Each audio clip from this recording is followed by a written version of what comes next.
just want to make sure that I share some caution on this because we just don't know the long-term side effects of basically modifying people's DNA and RNA.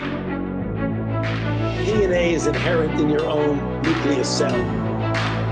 We just don't know the long-term side effects of basically modifying people. Last week, Facebook announced they are, quote, expanding their efforts to remove false claims on Facebook and Instagram about COVID-19 vaccines, and vaccines in general during the pandemic. Even the New York Times covered the story. Let's take a look at Facebook's most updated COVID-19 vaccine policy. It says, quote, we want to make sure that our policies help to protect people from harmful content regarding COVID-19 and vaccines. But the real kicker is right here in the policy where Facebook says it would remove any content that, quote, claims the COVID-19 vaccine changes people's DNA.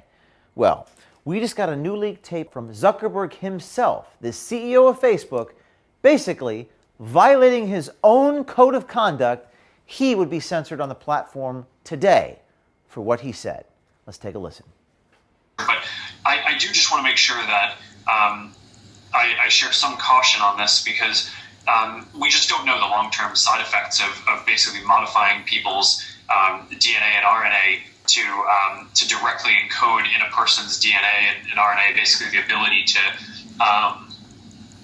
produce those antibodies, and whether that causes other mutations or other risks downstream. So there's work on both paths of vaccine development. That was from Facebook's internal weekly Q&A meeting in July 2020. So when Zuckerberg said, quote, basically, the vaccine is modifying people's DNA, it seems pretty clear modifying is synonymous with changing. Again, Zuckerberg would be banned from Facebook for saying this. In fact, this video of me showing the CEO of Facebook talking might be banned because he is violating Facebook's policy. Seems a little bit hypocritical, don't you think? But then Zuckerberg on November 30th in a public live stream Q&A with White House medical advisor Dr. Anthony Fauci appears to somewhat change his tune. He asks Fauci about the vaccines and their effect on DNA or RNA.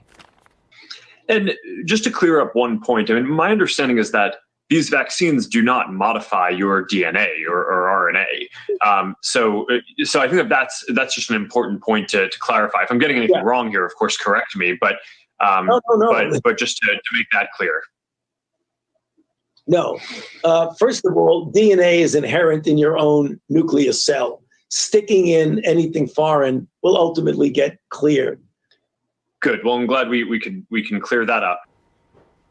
Yeah, I'm glad we could clear that up. It's unclear what is on Zuckerberg's mind or what's in his heart on the subject of the COVID vaccine. Isn't it interesting that Zuckerberg can vastly involve his thinking on the subject of vaccines, going as far as to caution his own staff, but as soon as he's made up his mind or appears to have made up his mind on the topic, he disallows the almost 3 billion Facebook users to do the same. Rules for thee, but not for me. The irony is, under their own community standards, they say they want people to, quote, discuss, debate, and share their personal experiences, opinions, and views as it pertains to the pandemic. But how do you, quote, discuss or debate something if you can't even share opposing views, or even facts, or even Facebook CEO Mark Zuckerberg's own statements? Now, I'm not here to tell you my opinion or give you my thoughts on the vaccine. I want to be clear about that. But it is clear that Zuck is not living up to his own book of rules. What happened to free speech? And who is on this Facebook oversight board? Who makes all of their policy decisions? You heard Nick Clegg in that leaked phone call talk about that. Talk about how they make decisions in real time. Mark can be very clear about that ideally we wouldn't be taking these decisions on our own. We would be taking these decisions in line with and in conformity with democratically agreed rules and principles. And at the moment, those democratically agreed rules don't exist. We still have to take decisions in real time. Why do they get to determine what we can or can't say as it pertains to our health? We would know none of this, but not for the fact that we have a brave Facebook insider that continues to leak and transmit videotape of Facebook executives to Project Veritas. It's not that the insider is betraying Mark Zuckerberg. It's that Mark Zuckerberg is betraying what Facebook ought to stand for. Be brave. Do something. Send us an email or a tip at veritastips@protonmail.com.